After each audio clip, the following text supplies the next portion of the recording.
Hello, bold one. I'm Anne Alexander Cedar, an American actor living and working in Europe. I was a working actor before I got here, so why did I come? Well, I came for love, not my career.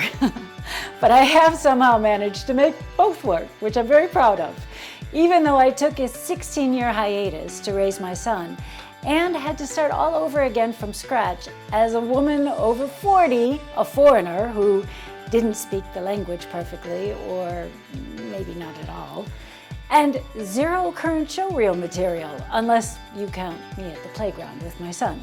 Talk about an uphill battle. Well, let's face it, I'm still on the hill, but I've been doing this for more than 20 years now, and I have a few things figured out. So I'm a hell of a lot higher up than I was when I first got here. And I'm proof that you can make your dreams happen no matter where you are in your life or where you are in the world. Today on Act Bold, I was lucky enough to snag international casting director Luci Lenox. And this is a powerhouse of a conversation.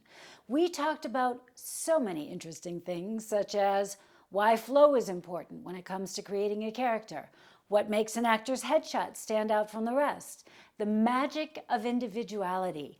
That was a magic section.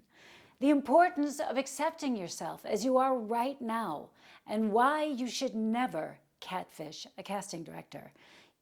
You would think that that one's obvious, but maybe it's not quite as obvious as you think it is. We also talked about networking and marketing for actors, how to know what to post on social media. My goodness, do you struggle with that? I struggle with that because I always feel like every time I have to post something about myself, it's just me going, look at me, look at me, look at me. So we had a few suggestions that you might find very useful with that. We also talked about why it's important to have core values as an actor. She also gave the answer to the oft-asked questions. Do you need to have a personal relationship with a casting director in order to get cast? Clips or showreels, which is better? How do you navigate including different languages in your showreel? And should your slate reflect the genre you're auditioning for? So without further ado, on to Luci. Welcome to my podcast. This is a brand new thing, so I'm really thrilled that you are willing to be interviewed and giving of your time so generously, as you always do, actually. Luci Lenox is a casting director based out of Barcelona, just Barcelona, right? Not Madrid as well. No, I work out of Madrid, and we cast all over Europe. And I have a small presence in Madrid, I guess, but I go there to cast. Probably be doing that more and more now that we're back into full-on moving around. It will, it's been the world of self-tapes with COVID being over. I've been casting all over the place, but now I feel like I like going to places again. Yes. What do you do with your dog? Do you take your dog with you? No, I have somebody who looks after my dog. Okay. Because that's always a big thing. Yeah. No, in the best world, somebody comes and stays in my house. So yes, she stays at home.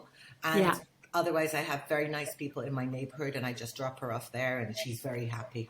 Yeah. So I know you did like a 1,000 different things when you first decided to move to Barcelona, working in clubs and organizing things and all of that.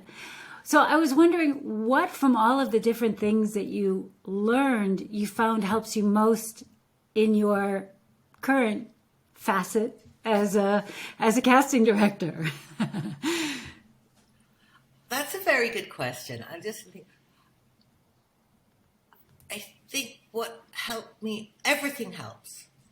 And for me, one of the things that I really like about me as a casting director is that I've met people from every walk of life. So I can understand the psychology. I know people in very high places and I know people in very low places.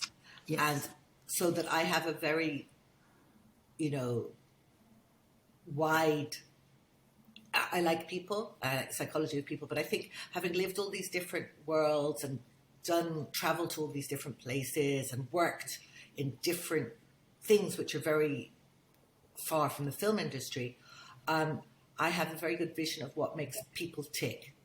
And it's a bit like, sometimes people ask, young filmmakers and they're casting, a bank robber. And then they think that all bank robbers just sit around being gangsters. And I've met bank robbers, and they're just like you or me, and they're nice intellectual people, and their lives took them to somewhere else. So I think that I have a very good grasp of, being authentic in imaginary circumstances, which helps me to give information to actors about playing against the text or not judging your character, which is the most important thing when you're playing either somebody who's incredibly good or somebody who's incredibly bad, that you're not playing them as good or bad, because we're all just people. And, we would all be, I very strongly believe that it's all about timing and geography. So it depends where you were born and at what time in the world's history you were born, your life will play out one way or another. And then there's manifest destiny, and then there's free will, and you can choose what you do. I mean, as you know, I'm always talking about it. I think life is like a game of cards, poker. And you can win with very good cards, you can lose with very good cards, and the same with if you don't get such good cards. So yeah. I think I'm always learning. So it's difficult to pinpoint one thing that I've learned from that. I think it's dealing with people. Certainly, I think from working in clubs, I've learned that you don't have to go to bed at 10 o'clock every night. So I often, film, I work, because I work with America a lot, but I'm good at adapting my schedule. So I don't get thrown out of kilter if I have to do a Zoom meeting at 3 o'clock in the morning. Because I'm used to working all kinds of different hours, and I'm used to finding the energy to do that. Well, it sounds like you've decided that you're going to be open to it. And that's a huge thing, just to say, okay, this is how I'm going to think, and this is how I'm going to move in the world, and I'm not going to let little things like getting out of bed at 2 o'clock in the morning to be up for a Zoom at 3 bother me. Yeah. So nothing like that really. And I mean, I guess I'm pretty resilient, so very little bothers me in a way. In that, I mean, I don't spend a lot of time being bothered by stuff. I'm good at moving on and finding the solution. Yeah. Which I think is something I learned from all the things that happened and my life. And I think that helps me as well, being a casting director, because casting is always about finding the solution. It's about finding the actor who's right for the role, finding the actor who will do the role, finding the actor that will help finance the project. So I guess I'm very, very solution orientated in my life. Mm-hmm.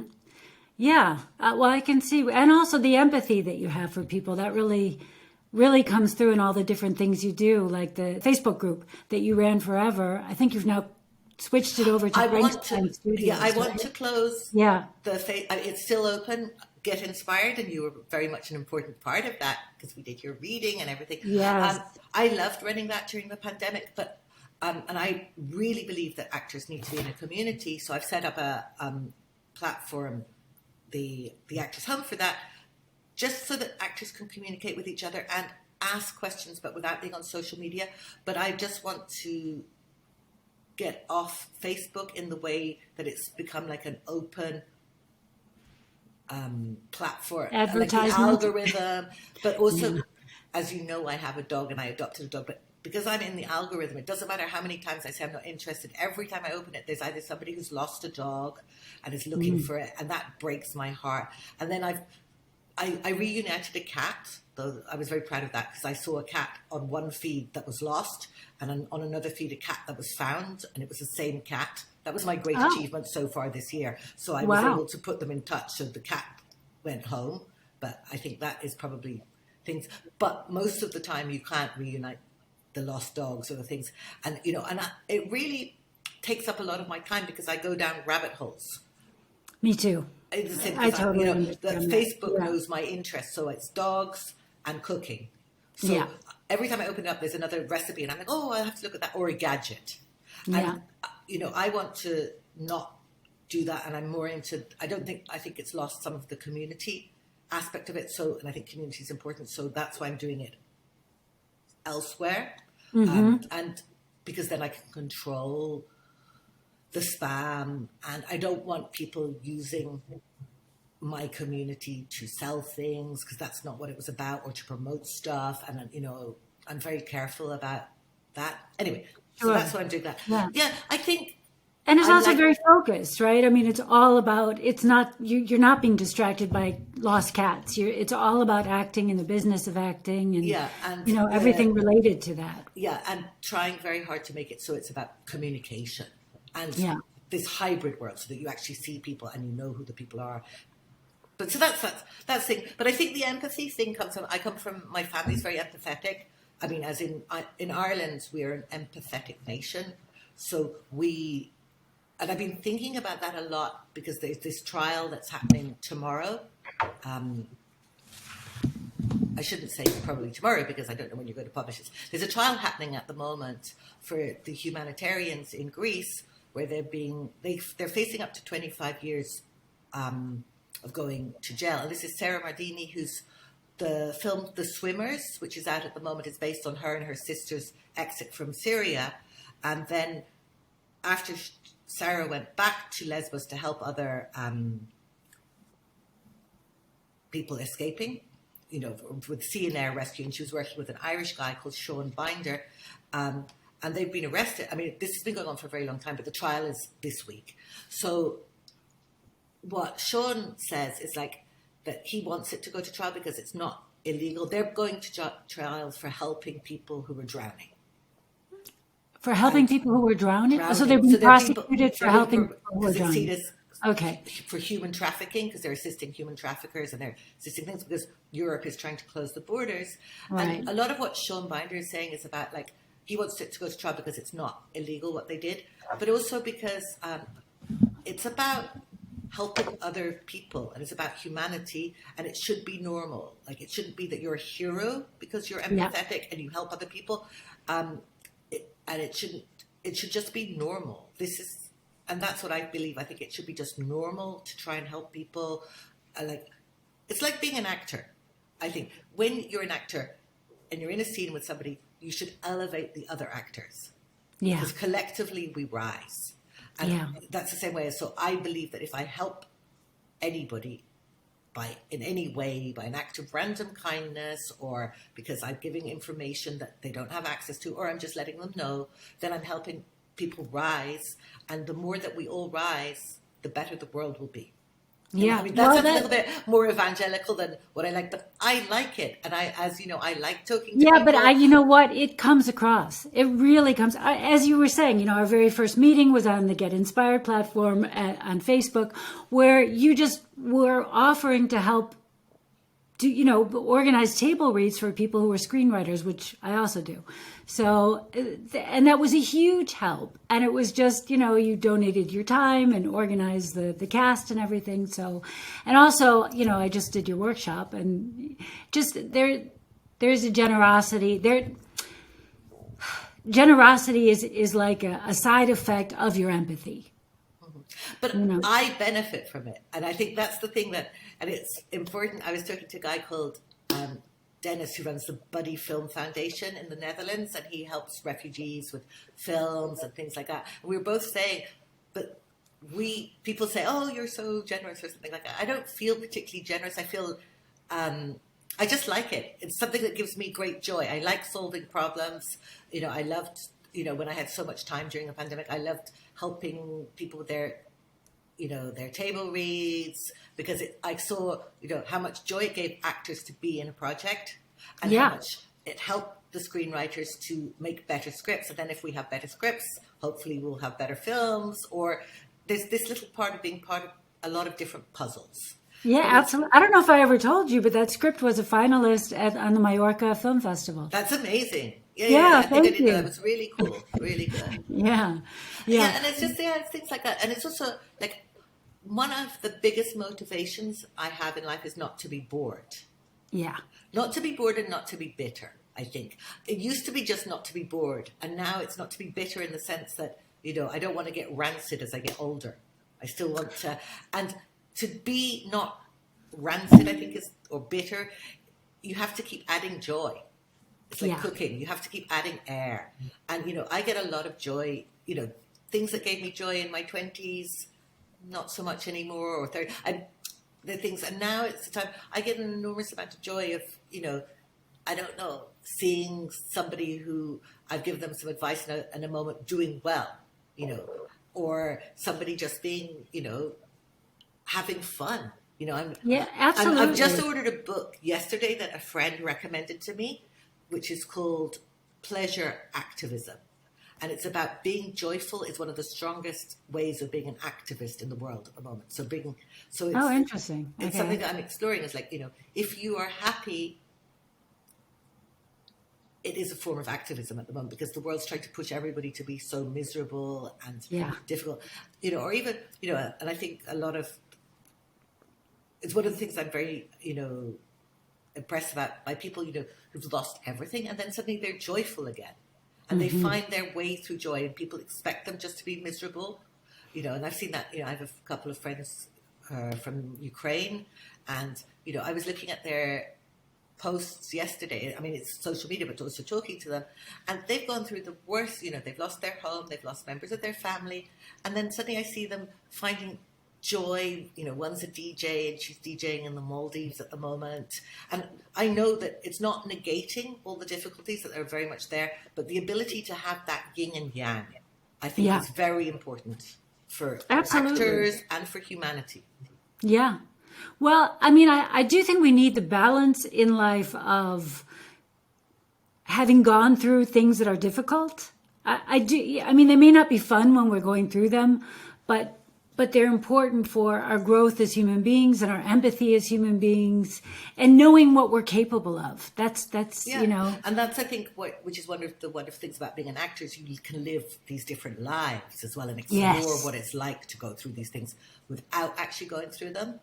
And then I agree that there are moments of I think it's also about recognizing, it's recognizing when things hurt.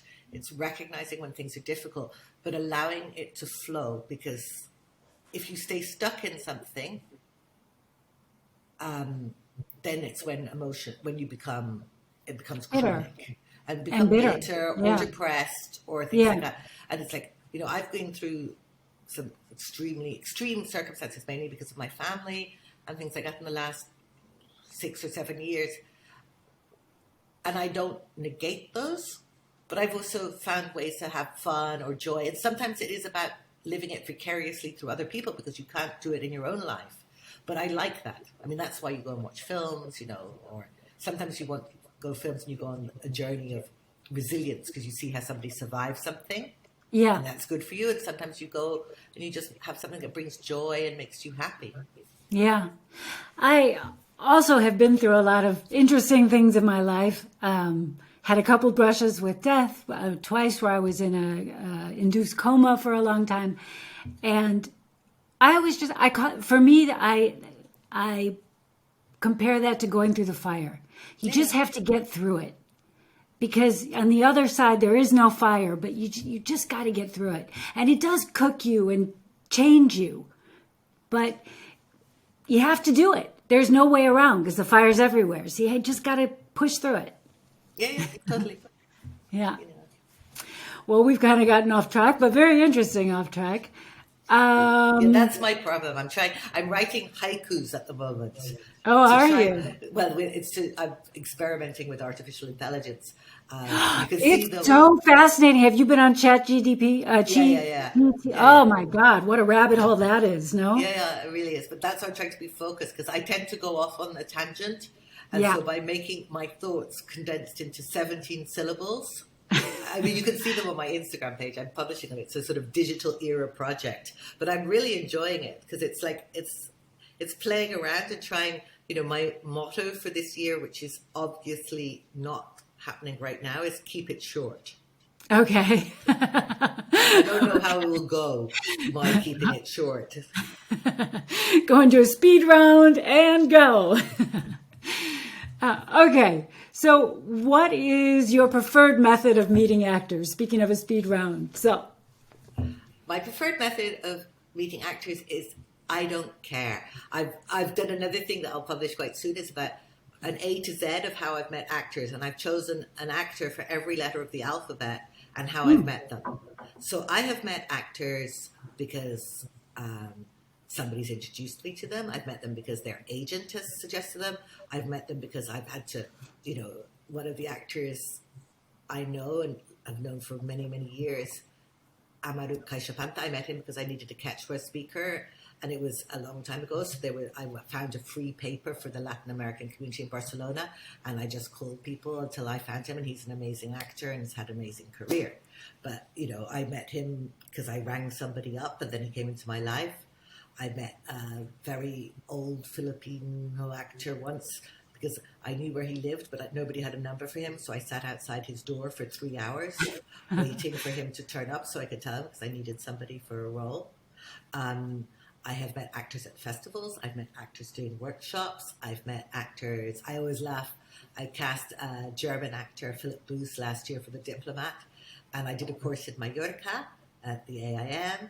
And I met him because I remembered him particularly because I did the course and he had COVID, and then I had to isolate for 2 weeks and fly back in very quick. And I was like, but I still cast him a year later. I mean, I don't care how I meet actors. I mean, the relationship between me meeting actors is I have a series of roles that I have to cast, and it's about the role, not about the actor. And that's the thing that I think is difficult for actors to understand. It doesn't matter that if I could meet, I have some very, very close friends who are actors, and they've been my actors for much longer than I've been a casting director, but I've never cast them because there's never been a role that they have been right for, and they're right for many, many other roles, but they're just not in my world. And they have great careers, so I don't really mind how I meet actors. I mean, I don't want actors to come and sit outside my door. Okay. They don't have to be as fair enough. Yeah. As me. But I think my important message is to actors, it doesn't really matter how we meet, but it matters that if I'm looking for you, I can find you. So, last year I cast, I think, 28 roles for Afghanistan actors, and I hadn't met any Afghanistan actors before I did 3 jobs which required Afghanistan actors. So I met loads of people, but I met them because somebody would say, I put a post on social media, then somebody would say, I have a friend, or I have a friend from Afghanistan who's a director. And I talked to lots of people, and I found the actors that I needed. And I used the acting platforms as well, of course, like eTalenta, and Cast Upload, and Spotlight. But my job is to find, not to be found. Yes. And I think that's it's one of the things that, I'm trying to work on the Actors Home as well, is that industry conception that actors think that they have to find the casting directors. Let's talk about that for a sec, because you do a lot of casting on the data banks. So if I want to, you're looking at what, like 1,000 thumbnails, right? Basically. So what makes you pass over assuming that they're all more or less within the type that you're looking for. So what makes one tiny little thumbnail jump out at you more than 100 others? If any of this resonates with you, leave a comment and let me know what you think. I'd love to hear from you. It's a really good question, and it's a question that I'm studying at the moment. Okay. Because I find some things about the way our industry makes decisions very weird, like headshots. Because really, what I'm trying to find is the person that's going to be amazing in front of camera. And when they're in front of camera, they'll dress how the role requires because it's wardrobe. They'll look, if they have something that makeup could fix that, the performance, the editor, all these kind of things. But we use headshots as a calling card.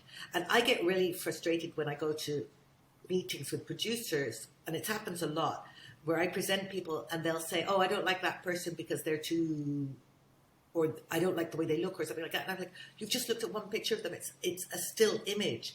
And we're in a world of moving images.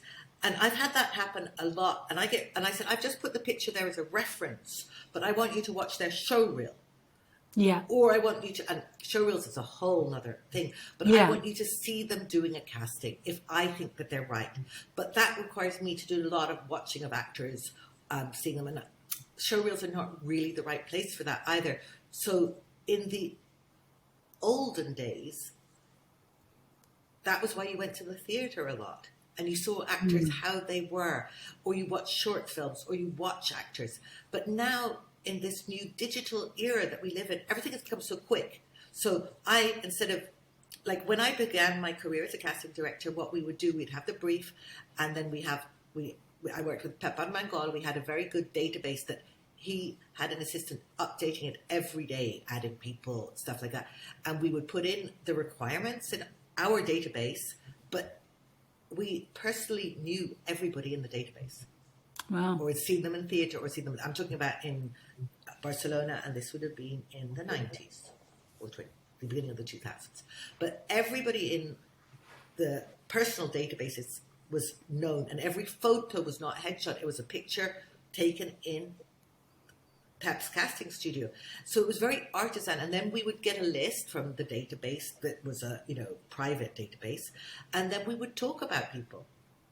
And we'd have quite a lot of time, like, oh, I think she's right, but no, he's doing this or doing that, or oh, that kind of thing. But now, 20 years later, it's like you put out on the databases and they give you the suggestions, and then you don't really know if the people are right or what they're doing or how they are, and you have to investigate, and you're judging people, going back to your question, on their headshots. And for the last,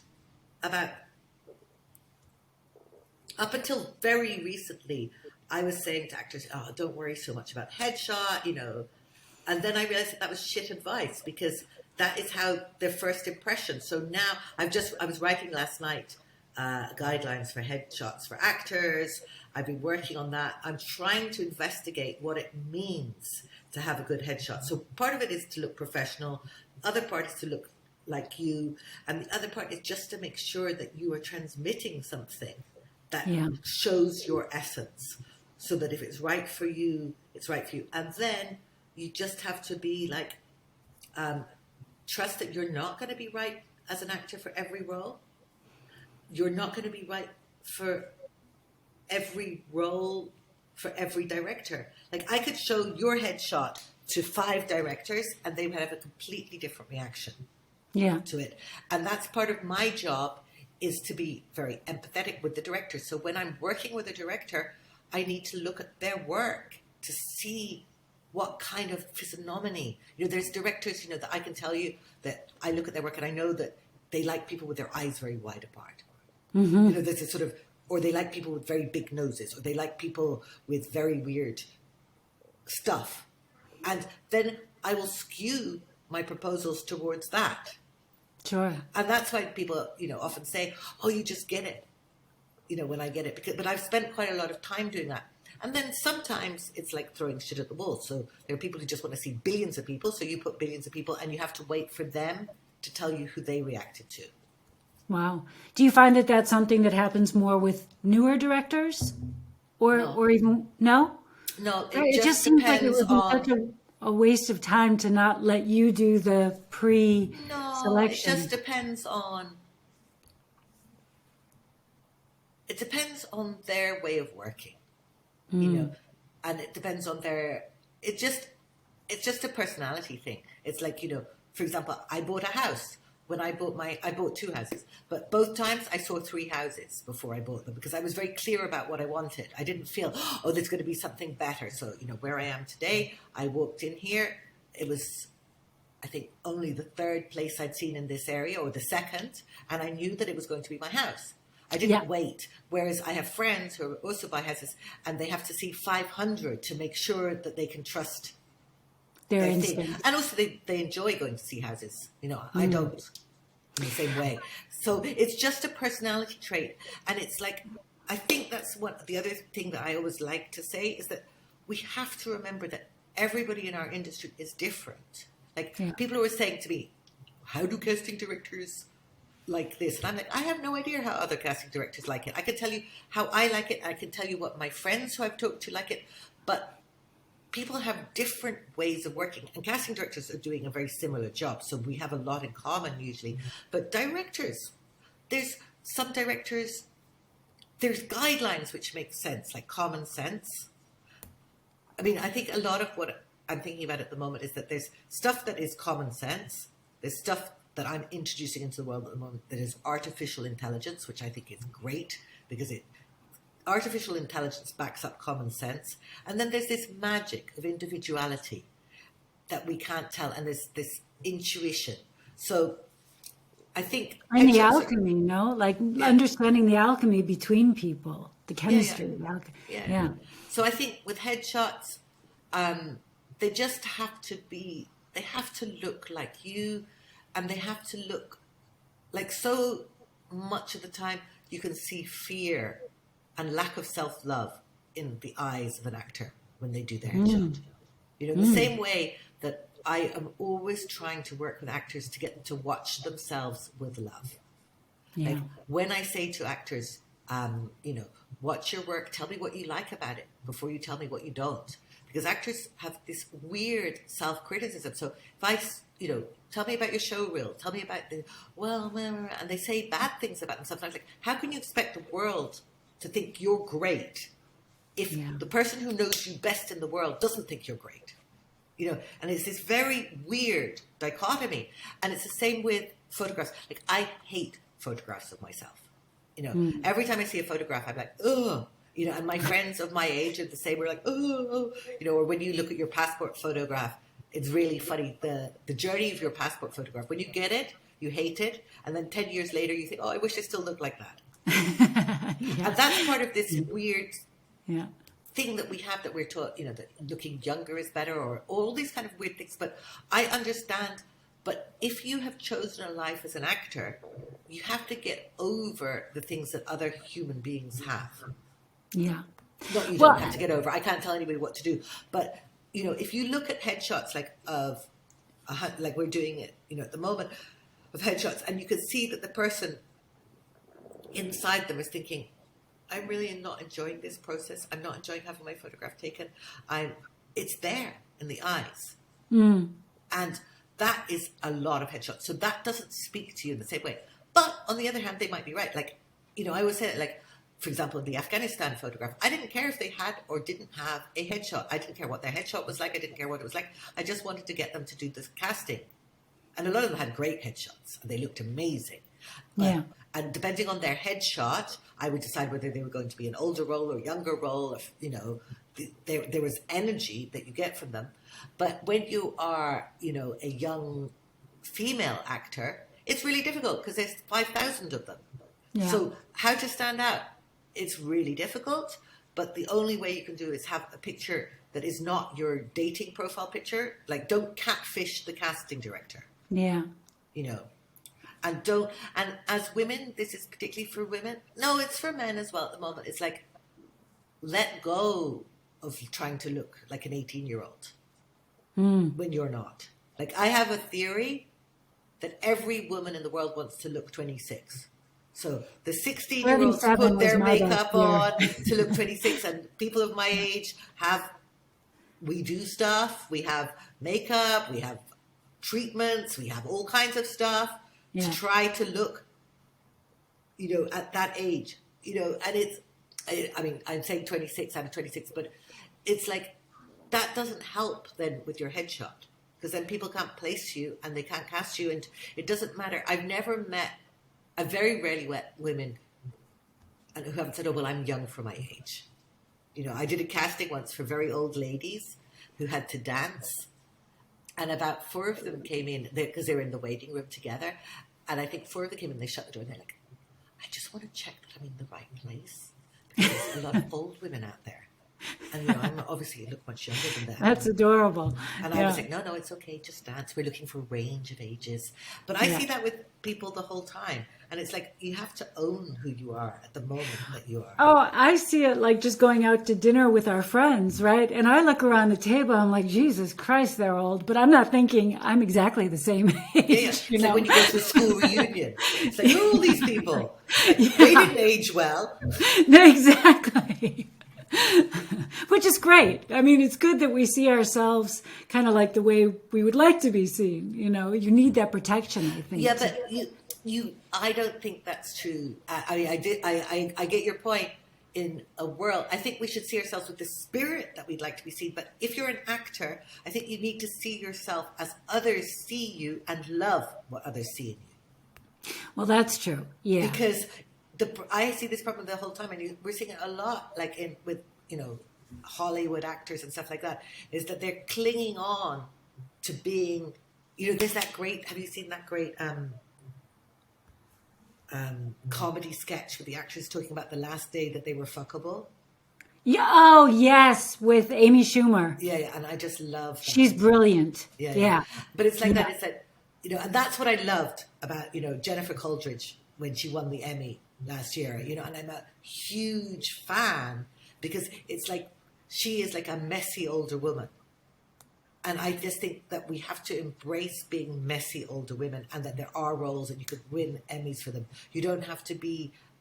I love, other older actresses like Nicole Kidman, but she's, so clearly spending A fortune. a fortune, Yeah. hours of her day. That's what I liked about Jennifer when she was like, collecting, said, I don't go to the gym. And I thought she looked amazing. She put the statue down and she's like this. And I'm like, yeah, this is cool. This is a great way to be, because otherwise, like, if I could look like Nicole Kidman, if I had a lot of money, but if I was prepared to get up at 4:00 in the morning, well, maybe not look exactly like her, but I always talk about, I'd have to get up in the morning and I would have to not eat. Yeah. And I Well, was talking about forget that with that. somebody else. That very right famous. there. I was talking Yeah. with my friend, casting director, about a French actress who I really admire. And I was saying, oh, she looks so amazing. Blah, blah. And she said, yeah, but she eats one oyster a month. Like, you go to a dinner party and she gets a slice of a tomato while everybody's eating, and then she cuts it up into little pieces and she eats it, and then she eats a slice of a tomato and everybody else is having this. Like, I want a life where, yes, of course it's nice to do exercise, and of course it's good to look after your body, but it doesn't have to be perfect. And there's a I beauty agree. in perfection. Yeah. I think you have to. I mean, I've never been, even at 20, I whatever. I mean, what's perfect? But I don't know. A friend of mine said to me when I first, I don't know if you know, but I took a long hiatus between, Yeah. right? So when I came back to acting, I was kind of like wrapping my mind around being like basically a middle-aged woman starting all over again in an industry that had really changed. And also like trying to deal with like who I was back then and how I was cast back then and who I was today, who I am today, or who I was 10 years ago. And because that's what it was 10 years ago. But she said something to me that I found really freeing. She's like, you're not an ingenue anymore. Now you're a character actress. And you have so much freedom as a character actress that you never had as an ingenue. And so just embrace it and have fun, like let the ugly out, be that. And it was like, yeah, I think that's great advice. Yeah, it really was. And it made a big difference in the way I was thinking because I think a lot of this like chasing youth and all of chasing this perfect image and all of that, it comes from like what you think is expected of you. But if you just let go of those expectations and just fuck it, Exactly. it is what it is. I totally agree with that. And I think, and that's one of the things that and I think actors often think that the industry has expectations of them that it doesn't. I'm still working that out. I was talking about it with an actor yesterday, and Hoji, who I think from Get Inspired as well. But I was asking about somebody's Instagram because a lot of younger actresses put pictures up that I think are weird in social media because they put pictures up. I'm thinking, who are you trying to talk to? You're trying to get on the radar of casting directors or directors, and then you do all these kind of bikini shots and things like that. And like, I don't like seeing little younger girls with perfect bodies on my Instagram all the time. I'm not going to put, I'm so glad I could see your nipples. Oh, great, you're looking really skinny. Oh, great. And then I was thinking, and then we were talking about it because I don't know, because this is one of the things I'm very interested in the moment. Like, I was educated in the industrial era. I went to university in the industrial era, and I spent most of my working life in the industrial era. Now we're in the digital era, and it is totally different. And yesterday I was really shocked. I was talking to another person, about these parties that they're organizing. Young people are, because the nightlife has changed after the pandemic, because before there was this siege. It's very interesting, but people would go out to clubs, and then there would be older people in the clubs, like older than them. So when you start going out, you're 18 to 24-year-old when you start that first kind of going out to meet people and stuff, traditionally. But you would go to a club, and there would be the 25 to 30-year-olds, or the 30 to 35-year-olds, and the codes, like the dress codes and stuff like that, you would emulate them because it was a natural progression. Okay. And that stopped because the people who stopped going out during the pandemic haven't started going back. So the 30-year-olds are not going out in the same way. They're staying at home. They've changed, and they jump forward. So the younger people are reinventing the nightlife. And there was this party that they organized here, which is super successful. I have to remember what the name was, but it's about women. It's for women, and it's women only, but then they invite kind of weird people. It's like a trap party, but the girls go dressed as strippers, basically, and they will wear the bunny hats, and they wear stuff like that, and they see it as being very empowered because it's their party and stuff like that, and they're doing sort of the twerking and stuff like that. And I was talking to the guy who was working on this, and I was just saying, I really find it difficult to see that as in women's empowerment. You know, and he was saying, yeah, but they feel like it is, and they make a lot of money out of it. And some of them are doing it for 5 years, and they make money by organizing these parties where young women go dressed as strippers and dance around. And then there's a certain, you know, they very much control their world. Yeah, and it's they see it's, if they want to be semi-naked or naked or whatever, they feel it's okay. And for me, because I'm from the industrial era and I'm from an era like I like to keep my clothes on. Yeah, you know. And I, even when I was younger, I liked to keep my clothes on, except for when I didn't.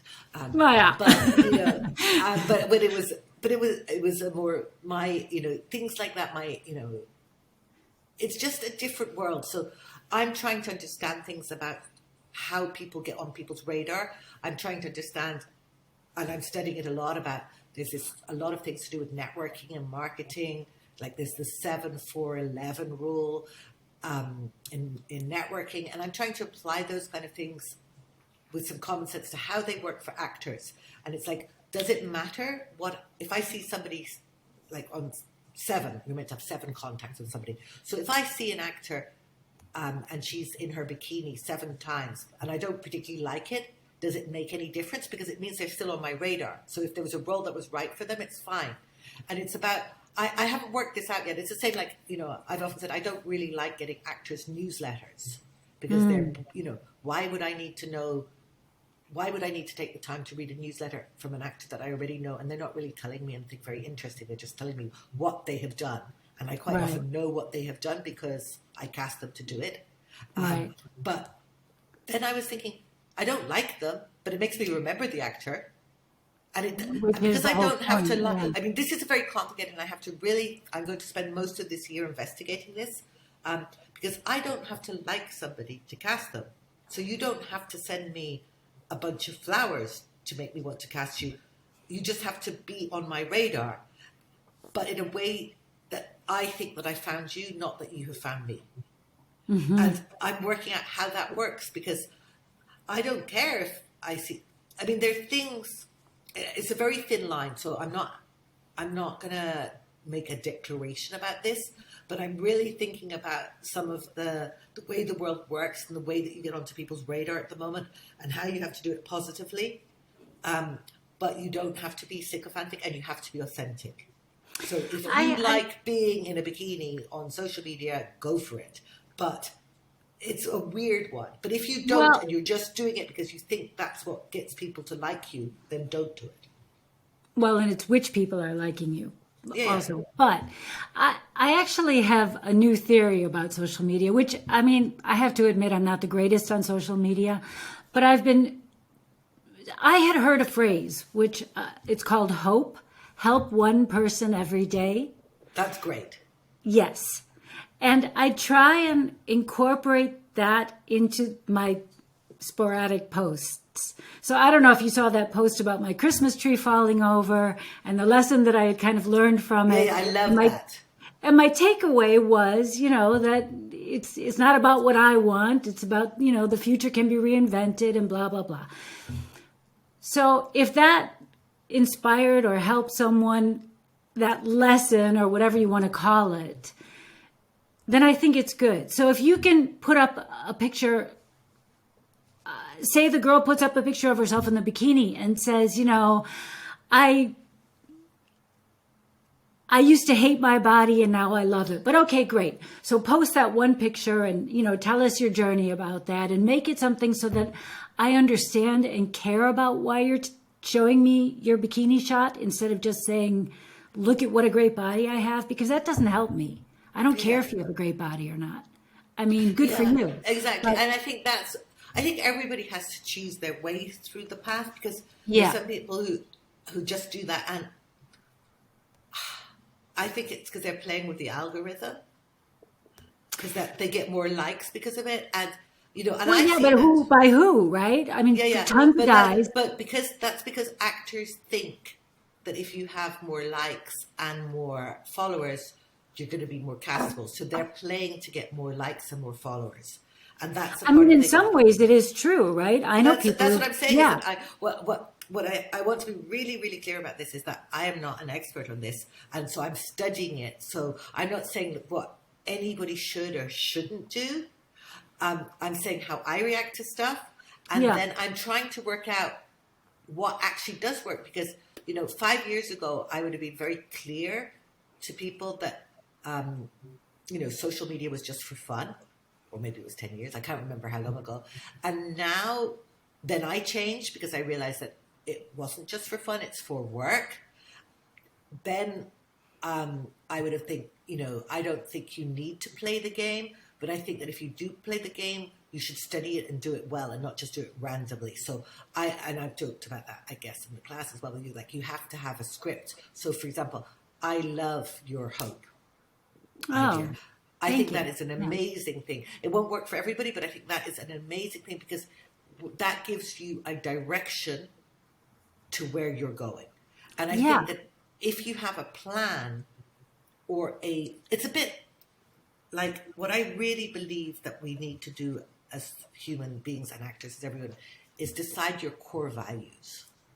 Yes. Because then if you know what your core values are, then you can know what you want to talk about on social media, but you can also know when you can say to somebody, you know, talk to the hand, you know, I don't care that you want to convince me about A to Z about any of the topics in the world, but the way that you're approaching them does not meet my core values. Absolutely. Whereas I'm happy to talk about politics or anything if I know the person can relate or share my core values. If they cannot relate or share my core values, I will never be able to change them, because it would have to be going back to the beginning, and they will never be able to change me because we don't share a common vision of humanity and everything else. So, for example, I'm happy to talk to anybody about whether they think social media is good or bad if they're not using, if their core values are that, you know, it's about actors should have more access to information, there should be better work, everybody should be kind, stuff like that. And then there are many different ways, and, you know, it's not doing harm for people. And then, but if somebody's using, you know, their social media to promote whatever, then I would have more of a problem with it. But the way that people do things, I don't know. I'm 54 years old. I did not grow up with TikTok, Instagram, Facebook. I didn't have a mobile phone. I didn't have any of this stuff. So I really need to learn about it and not think that I know about it, because I really don't. Because it's such a weird one. I know how I feel about it, but I don't understand a lot of the things, and I'm just learning. And I will be me too. And I think I probably will never stop learning. And also it keeps changing, right? It keeps evolving, and exactly. And the platforms change and become popular and fade away and this and that. But the other thing that I think for a long time, I also thought, you know, when I first heard about Facebook, I was like, how stupid is that? Yeah, you know, I was not interested forever. And then I kind of got interested, and just being an expat, which I'm sure you can relate to. So you want to know what people are doing back home, and you want to be able to kind of update them without having the weekly phone call and this and that. And it was kind of a way to communicate with people that were far away. And then I realized, oh, I can use this for my business. And then it became all about like promoting myself, but with something I don't feel comfortable with. So I don't like saying, look how great this is, or look at, I just don't like it. And I think it also might be a generational thing. I'm just not into it. But when I have recently come to the conclusion, as I was saying, the hope, help one person every day. And also I think actors especially need to have like a cause in a sense. And it could be like my kind of thing, one of my core values is empowerment, self-empowerment, and empowering other people, like to take control of their career. Like, I'm sure you know it, but I hear so often from other actors, oh, I had a really bad year and I didn't get one job offer. And I was like, write a short film. I'll help you. Let's do this. And some do, but most don't.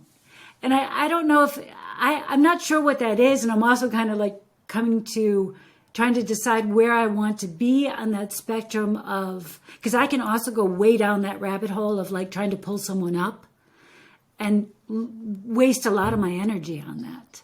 When it's somebody who's not wanting to be pulled up, so I have to learn my own boundaries on it, but I do feel that I'm very much about self-empowerment and trying to find new ways in to an old problem, which is, part of what this interview is. And in the interviews that I've set up with all the other casting directors and actors and people that I want to meet, I want to have conversations with people eye to eye and not like going, please don't forget me, And I want you to see me as a person, and I want to see you as a person.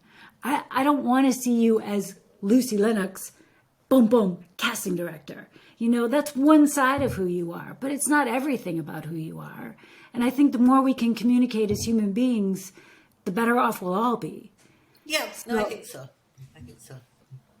I mean, in terms of like when there's a nice connection, but it is the other thing that I will often say to actors, which is not the case for today, because we know each other, is that actors don't really need to know my personal side.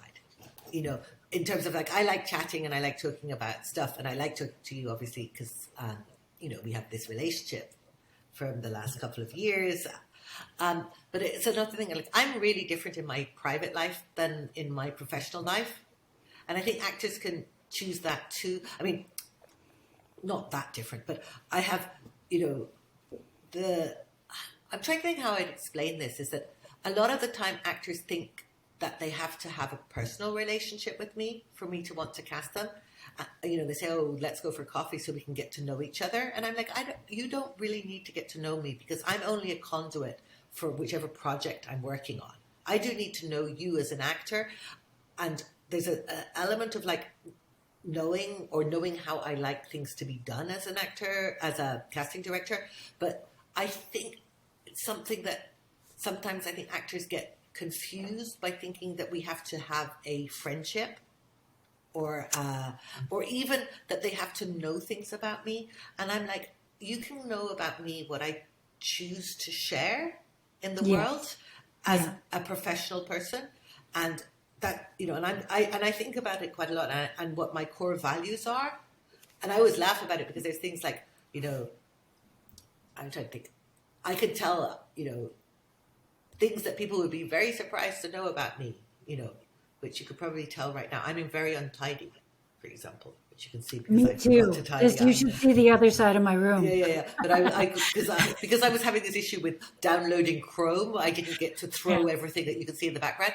Or, I'm trying to think, or that the other thing I think that the people who are just so you best feel better. friends, Yeah. Oh no, I can't do. Oh yes, I can. Wait a minute. Just so you feel better, Lucy. Wait a minute. I have to show you the other side of my room. Oh, good. I feel much better now. You see? Or things that I think the most surprising thing. This is like I'll tell you another thing that people don't know about me is that I'm actually quite lazy, and not lazy. I think lazy is the wrong word, but I like doing nothing. And everybody in the industry thinks I'm really hardworking and that I am Well, you've done so much. that I'm a workaholic and and I'm hyperactive because I have very high energy. But when I don't have high energy, I like lying on my sofa doing nothing, looking at, crap. I have a very, very, very strong desire at times to do nothing. And I like lying in bed dreaming. And when I tell that to people, they don't believe me. But my really close friends, who have been my friends, I'm lucky in that I'm one of those persons that my best friend from when I was 9 is still my best friend, and I talk to her every week, and we make each other laugh like nobody else. She knows that, and I've never changed.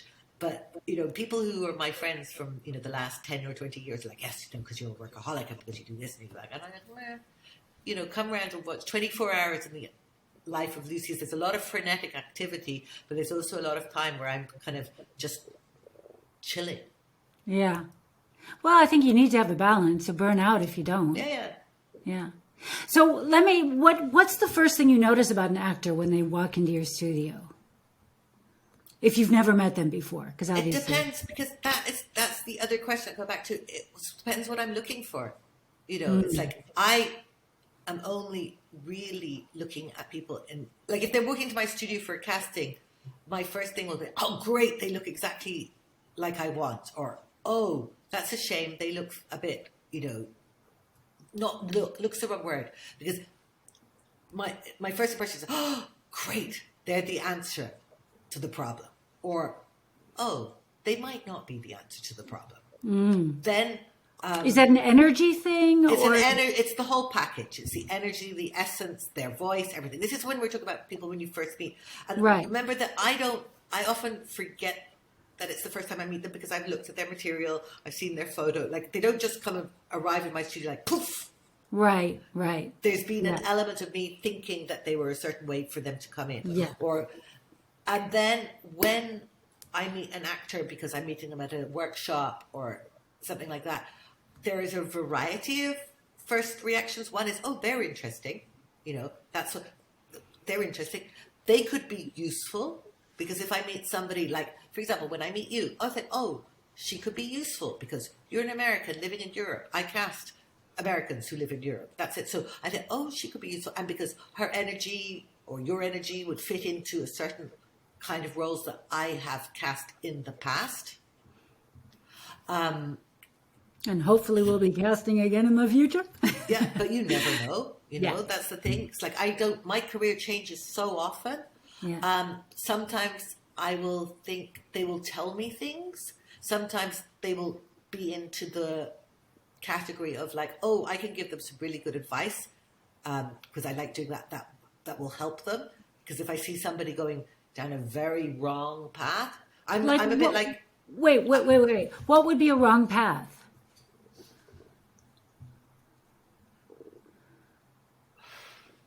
I'm trying to think of a good example for that. A wrong path would be... I mean, I know that it happens a lot, so I'm trying to think of a good example. It's like if somebody thinks that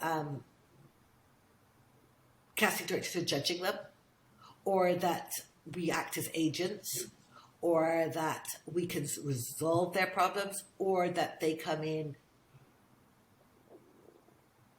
dressed in a very inappropriate way, maybe, or if they come in name dropping, saying, I'm here because I'm friends with so and so and so and so and so and so and so and so, and I'm like, yeah, but if you're friends with those people and they haven't cast you, that's saying the opposite.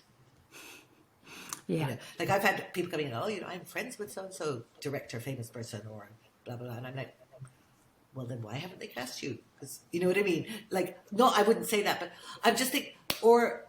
The other thing is when people come in with incredible nerves. I think that's the one. When I see that somebody is very, very nervous, then that is when I can give them some reassurance and try to make them feel better. And that's part of my hope, if you like. Or when somebody doesn't really, like, I have a lot of actors who come into the studio who I think are really interesting, really good, and they've come from different parts of the world. So they don't know how the industry works here. So I introduce them to an agent who I think would be right for them locally, depending what they want to do. But I could just take time to have a coffee I really believe that, and that's kind of acts of random kindness, or like what you were saying. I'm going to reduce it to hope now, because you know, Help one actors person every like day. exactly instead of trying to Yeah. help the whole world. But I love that. Yeah. I have anyway. But yeah, no, it's just about. I know that actors like to be seen and heard. So if I take Everybody the time, does. It's not just actors. Everybody wants to be seen and heard. no. You think that only actors? No, I don't think that only actors, but I think it's one of the unique things about actors. And I think that other people, like, I read an article about it this week, like, the most intelligent people in the world, in a sense, like being on their own. Like, they're happier on their own. And I think, no, of course everybody wants to be seen and heard, basically. Like, but there are some people who don't want to be seen and they'd like to be heard. And there's some people who'd like to be heard and not be seen. And there's some people who want to impress when they're seen, or you're right. I think everybody does want to be seen and heard within their context, but actors want to be seen and heard in a bigger context. They want to be seen by their industry. They want to be heard by their industry. They want to move Well, people. because They being want an seen means audience. recognition, and Yeah. recognition means more choice in what kind of jobs you get. Yeah, but I also think it's just about why they why they But I think what you're maybe I mean, I think that the actors would like an audience and they like to be seen and heard by the industry. So, I represent the industry to a lot of actors. Absolutely. So by taking the time to let them know that I see them and that I hear them, Yeah. I'm helping them to feel, no, not helping Acknowledge. any way at all. They just, they like it. So when I have time, I try to make that time. You had this casting sheet that you sent us for one of the workshops that you send out to your directors. No, I don't, because they don't want it. I They don't want it. I found that so helpful. Yeah. It's by a wonderful, wonderful guy called Per Holmes, and he has an amazing course for directors, and he runs a platform for editing and for scene planning. I mean, he's one of those undiscovered geniuses. Yeah. And I find that very helpful. But I don't send it to directors because I can never tell a director what to do. I give it to young directors if I'm training them. But I do 1 or 2 classes a year for directors. But I share it with actors because I just think it helps for them to know what a director is looking for. Oh, yeah. I found it immensely helpful. Yeah. I love it. Okay, so we've talked about this briefly in the Blueprint workshop, but I think you said you prefer clips to show reels so that you can break them apart? Or do you prefer... No, you prefer show reels to a clip? I don't... Show reels are complicated, but I need show reels principally to send to when actors have been cast so that they get approved. And then I watch show reels, if an agent sends me a show reel, or if an actor sends me a show reel. So I also like about me videos. I like to see somebody's essence, but show reels are complicated because a show reel, if you have a lot of work, is great because you have a lot to choose from. And a show reel that you have just made to have a show reel is not great. But I understand why actors are doing that. No, my question is, how in Germany they love the, and in America I like just having a quick show reel, And I could also see that I don't really care. It's one of those things. I don't mind how I see people's material. But in America, they still ask for show reels.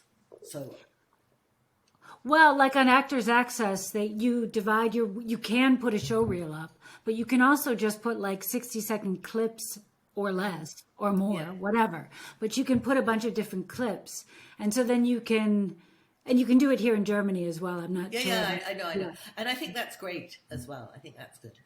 Is that better than a show reel, or is it not like better or worse? They're for different things. Like I think on the casting platform, it's great.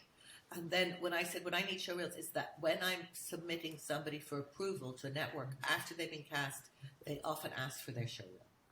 So Okay. that's when I generally use showreels. And then they want to send see their traditional showreel, show- not clips. Yeah. Okay. Good to know. And what about languages? Because you're obviously dealing with people who speak a lot of different languages.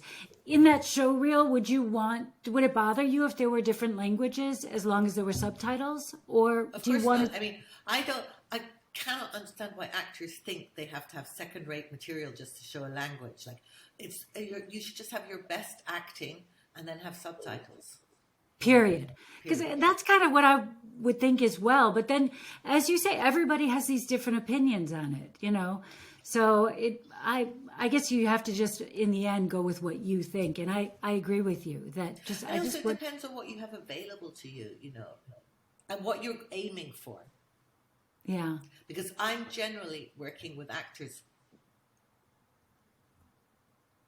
who are either at the beginning of their careers, so they're doing the day player roles, but they speak really good English in Spain, so they're local cast, or I'm working with people who have really good careers. And then, no, scrap that. I work with all kinds of actors, but when I'm trying to get somebody cast in a lead role, I'm not looking for somebody who's done nothing unless they're very unique talent. Yeah. So I will tell the director which film to watch that's in. I don't send a showreel. Okay. I'll say, watch this person in this. Yeah.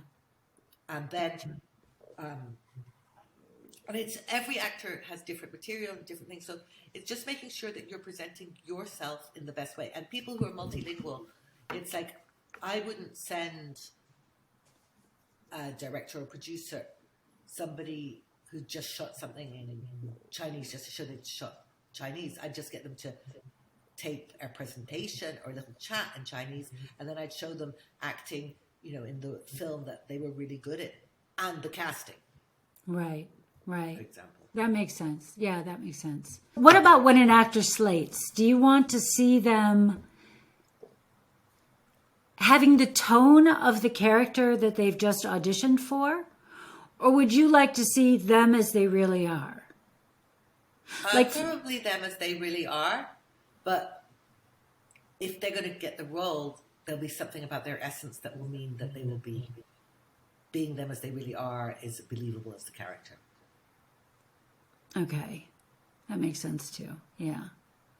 So But don't overthink the slate. Yeah, I mean, I generally make it short, but the question is, you know, like if it's a comedy, should I try and be more upbeat? You know, I mean, Yeah, maybe just a little bit, but from an authentic place. yeah, Like, there is absolutely no point going into doing a comedy slate and being, oh, right. Unless that's I'm funny, looking depressed. Yeah, but it might be very funny. right? Could be. So, is there anything that you want to add? What I'd like to just say, is be aware, guys, that we're in a new era now. Yeah. That is the digital era, and that there are lots and lots of solutions to your problems, so that you can edit your own photographs. You can do your own. You can do so much more now that you couldn't do before. So use the new stuff to free up your joy and your creativity. You know, do like what Anne was saying. You know, it's really easy now to make your own material and film it and making it look watchable and good. Do that. And then, you know, just keep adding joy to your lives. Work out what gives you joy, whatever that is, unless it's hard drugs. Don't. Find out things that give you joy and make sure that you're bring those more, because that's like adding light. It's like adding air to the dough. And then, like bread, you will rise. I love that. Luci Lenox, thank you so, so much. You're really welcome, Anne, and I'm sure we'll be in touch soon. Absolutely. I'm going to include a link to the download we talked about in the description below. So make sure and get yours. This is a 5-page document that Per Holmes, the director we spoke about, uses in his workshops and seminars for directors to teach them how to cast. So this is kind of giving you behind the scenes information on how directors think or should be thinking.